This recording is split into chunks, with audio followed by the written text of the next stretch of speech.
And good morning, students. Today we will study methods of improving strength, isometric, isotonic, and isokinetic exercises. Before it, we will discuss or we can recap and last topic about strength. We can say strength is the capacity of the whole body or of any of its part to exert force. Strength हम उसे कहेंगे जो पूरी body या उसके किसी एक part की एक ताकत कहलाती है।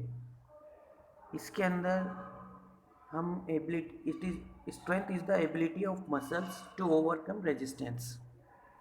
एक ऐसी क्षमता, ऐसी ताकत जो दबाव पड़ने पर ओवरकम करे, यानी वापस अपने आप को रिफ्रेश करे या उस पर जीत हासिल करना। किसी भी दबाव पर कोई आपके ऊपर भार अतिरिक्त पड़ रहा है और उसको जीत हासिल करना।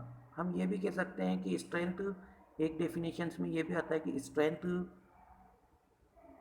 उस भार को कम करने के लिए जो मसल्स या मसल्स का ग्रुप एक अतिरिक्त ताकत लगाता है, अतिरिक्त शक्ति का इस्तेमाल करता है, और वही हमारी स्ट्रेंथ कहलाती है। इसमें कई तरीके की आती है स्ट्रेंथ। डायनामिक स्ट्रेंथ है। डायनामिक स्ट्रेंथ के अंदर भी मैक्सिमम स्ट्रेंथ आती है, एक्सप्लोजिव स्ट्रेंथ आती है, स्ट्रेंथ इंड्योरेंस आती है। ये तमाम हमने कल पढ़ी थी। डायनामिक स्ट्रेंथ को अगर हम लें तो हम कह सकते हैं कि dynamic strength related to movements, movement से जुड़ी हुई एक स्ट्रेंथ कहलाती है जिसके अंदर मूवमेंट होते हैं। मैक्सिमम स्ट्रेंथ हम कह सकते हैं कि रेजिस्टेंस के अगेंस्ट जो फोर्स लगाया जाता है उसको मैक्सिमम स्ट्रेंथ कहा जाता है। इसको मेजॉरिटी ऑफ स्पोर्ट्स में इस्तेमाल नहीं किया जा सकता, यानी टीम इवेंट जो होते हैं उनके अंदर इसको इस्तेमाल नहीं होता है इसका एक्सप्लोजिव स्ट्रेंथ, बल्कि इंडिविजुअल जो गेम होते हैं उनके अंदर इसका इस्तेमाल होता है। For example weight lifting, wrestling, otherwise disc throw, shot put, इन सब के अंदर मैक्सिमम स्ट्रेंथ का इस्तेमाल होता है। एक्सप्लोजिव स्ट्रेंथ भी वही है कि जो दबाव आप पर पड़ता है उस दबाव को अगेंस्ट में आन करके फोर्स पैदा करना, ताकत लगाना अगेंस्ट उसके, लेकिन स्पीडली, तेज़ी के साथ, ये एक्सप्लोजिव स्ट्रेंथ कहलाती है। Strength of endurance, it is the combination of strength and endurance abilities. Strength endurance can be, ये एक तरीके का कॉम्बिनेशन रहता है स्ट्रेंथ का और इंड्योरेंस का। हम ये कह सकते हैं it is the ability to overcome resistance और to do act against resistance under conditions of fatigue, यानी कि अगेंस्ट किसी भी दबाव के ऊपर अपनी क्रिया करना या कोई उसके लिए फोर्स लगाना, ताकत लगाना, और उस स्थिति में जब आप थकान महसूस कर रहे हों। स्टैटिक स्ट्रेंथ सिंपली जैसे इसके वर्ड से ही है कि स्टैटिक स्ट्रेंथ वो कहलाती है जिसके अंदर कोई movement, it is the ability muscles to act against the resistance, यानी कि वही मसल्स जो होते हैं रेजिस्टेंस के अगेंस्ट वर्क करते हैं। But static strength can be measured in dynamometer.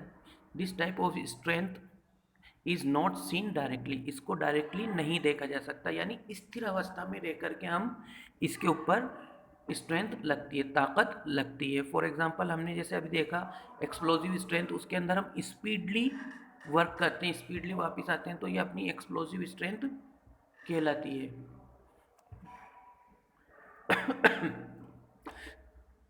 आगे हम देखेंगे method of improving strength, isometric, isotonic और isokinetic.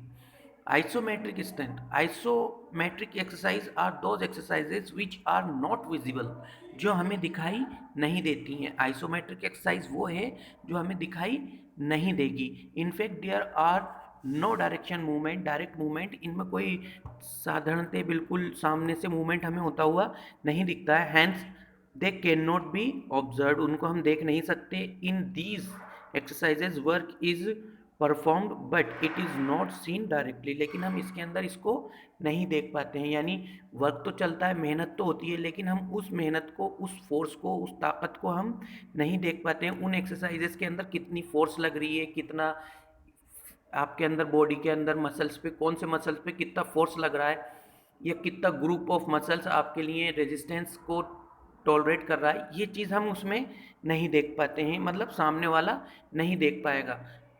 Okay, in these exercises a group of muscles or are stretched more than the other group of muscles।